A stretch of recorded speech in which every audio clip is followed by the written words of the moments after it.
Welcome to my video on using a Jeep Grand Cherokee to tow a trailer across the US. This video documents our 4,000-mile round-trip trailer tow from St. Louis to Los Angeles and then back to St. Louis in the winter of 2025. I watched lots of Jeep Grand Cherokee towing videos before I left, but I didn't really see anything with the long haul range that I would be towing. I wanted to find out if the experiences I had were normal or whether mine were just a bit unusual. We bought our 2018 Jeep Grand Cherokee brand new from the Jeep dealer back in October 2018. We really love the Jeep, and we've found that it's really a wonderful traveling vehicle. We've driven it on this same route from St. Louis to Los Angeles and back probably 10 times since 2020. We mainly drive on the I-44 and I-40 route in the winter, and then in the summer, we normally drive a little bit farther north on the I-70 and I-15 route. And every trip that we've made so far up to this point were made without a trailer. Our Jeep has a 3.6 liter V6 engine, and it's rated to tow 6,400 pounds. I can't really imagine ever towing something that heavy with the Jeep, but that's what it's rated at. The technology in the Jeep Grand Cherokee comes with a blessing and a curse. This is the first car I've ever owned that has a digital readout of both the oil temp and the transmission temp. I've always had a gauge for the oil temp, but it didn't give you the exact readout. But I've never really had a digital readout before, and that's a blessing in that I can see small changes in the engine oil and transmission temps and ensure that I do my best to keep the temps as low as possible. So it prompts me when to back off and slow down a little bit when the temp starts to rise. But it's also a curse because for 2,000 miles in each direction, I kept overly focused on both of these temp gauges, and it kind of took a little bit away of the road trip fun feeling and gave me a little bit less of the great road trip experience. So this is our 2024 6-foot by 10-foot haul-about Cougar trailer. We've made this trip a lot of times since 2020 when we inherited the property back in our hometown in California. We would always bring a few items back with us in the back of the Jeep on the return trip back to St. Louis, but we kind of got tired of only hauling a few items like a chair or a small table and not really making much of a dent in the backlog of furniture that we wanted to bring back home with us every time we went out west. We were going to try and move most of the rest of the items we want to keep over the course of this year. So we probably have a couple of more trips left this year to bring back the items we want to keep long term. We bought the trailer brand new in late January 2025, just a week or two before we left on the trip. The trailer's empty weight is 1,700 pounds and the max weight is 3,000 pounds. The only time we had towed a trailer prior to leaving for California with the Jeep was on the way home from buying the trailer at the dealer. When we got the trailer home, I needed to replace the fuse in the trailer light wiring harness because it had popped. This is the route we took for the trip. We didn't take any photos or any video on the trip from St. Louis to Los Angeles. So all the photos and video are from the return trip home.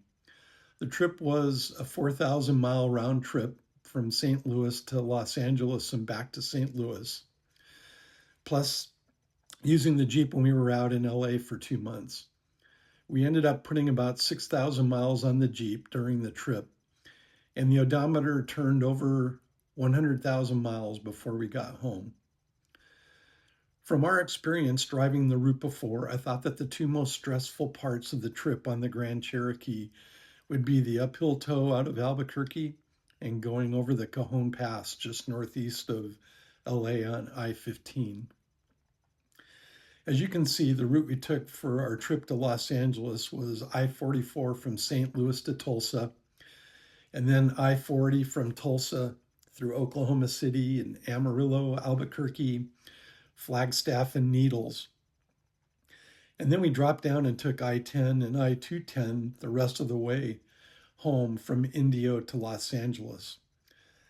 We did this to avoid the Cajon Pass because it was forecasted to be snowed in on our trip out. So we missed one of the stressful areas of the route. The route we took both directions were very close to the same route. The trailer really is only rated at a max speed of about 65 miles per hour. So I kept our speed between 60 and 65 for the entire round trip. Here's some photos of the loaded trailer. And when we left St. Louis, we had it loaded up with empty boxes and storage containers, furniture pads, lots of home repair tools, food, and luggage. We tried to bring as much food as possible from St. Louis with us because the cost of food is so high in California, and the empty boxes, containers, and furniture pads were all going to be used for the load for the trip home. So I estimate the trailer weighed in at about 2,000 pounds on the westbound trip. We left St. Louis on February 9th, and it took 4 days and 3 nights to get to Los Angeles. The weather was mainly in the 40s and 50s, with day 1 and day 2 in the rain. Although the weather was cool, the Jeep ran a little warmer than I thought it would. Most of the time, the oil temp was in the 210 to 215 degree range, with a few times in the 220 to 230 range. 232 was the highest temp I noticed, and as expected, it was climbing up out of Albuquerque. The transmission temp was between 200 and 210 degrees for most of the trip, which I thought was pretty reasonable, being that we were driving through mountainous areas. We left LA back to St. Louis on April 5th, and it took, again, 4 days and 3 nights to get to St. Louis. We took a slightly different route out of LA. The route we took this time was the I-210 from LA to San Bernardino. Then we ultimately decided to brave towing up the Cajon Pass above the LA basin. It was steep, and our engine oil temp got up to 226 degrees, which was the highest temp on the return route home. But we drove slow and we didn't really have any problems. We took I-15 from San Bernardino to Barstow, and then I-40 from Barstow through Flagstaff, Albuquerque, Amarillo, and Oklahoma City to Tulsa. Then we took I-44 from Tulsa back to St. Louis. Weather on our return trip was about 20 degrees warmer than the westbound trip, and mainly in the 60s and 70s with no precipitation on the entire trip. The trailer was loaded to its 3,000 pound limit, carrying bookcases, a desk, lots of books, food, tools, and household items back to St. Louis with us. The Jeep ran a lot better on the eastbound trip, and although temps were a bit warmer outside, I had more experience towing the Grand Cherokee, and we had some maintenance done in LA. And all these things combined helped keep the oil temp down on the return trip. We did have some problems with the hitch wiring on the first day of the trip to Los Angeles from St. Louis. We started to get close to Oklahoma City about the time it got dark, and we noticed that we didn't have any trailer lights. So we replaced the wiring harness fuse and continued on. But the fuse kept popping every time we replaced it. So we pretty much had no trailer lights or trailer brake lights for the entire trip to LA, which meant that after day 1, we thought it would only be safe to drive during daylight hours. We were pushing to hit a gap between snowy weather and Flagstaff, So we didn't have time to stop for a day and have the Jeep worked on by the dealer. But after we got to LA, we took it to the local Jeep dealer who told us that the OEM tow package that we had the dealer install when we bought the Jeep brand new wasn't actually an OEM tow package. It was just a third-party trailer hitch and a cheap wiring harness, and the dealer did a very poor installation. The trailer lights ended up shorting out on us every time I replaced the fuse, and they never did work on the trip westbound. So we had the dealer in LA install an OEM wiring harness and an OEM hitch. And they also told me that the St. Louis dealer never reprogrammed the Jeep's computer for towing. So they reprogrammed the computer and everything worked perfectly on the way home. I think it was primarily due to the help of the Jeep dealer in LA that our return trip was so good.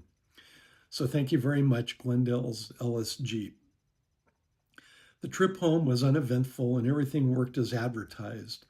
We think our Grand Cherokee worked incredibly well for this trip and look forward to our next trip in a couple of months.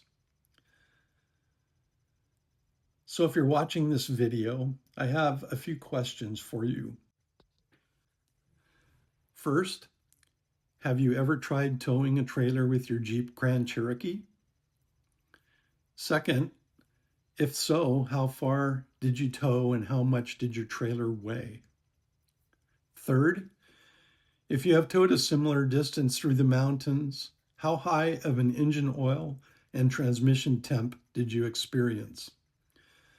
And finally, fourth, do you recommend your Jeep Grand Cherokee as a tow vehicle?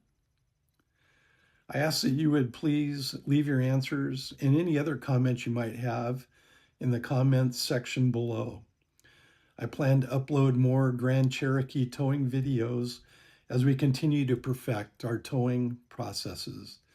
Thank you for watching our video.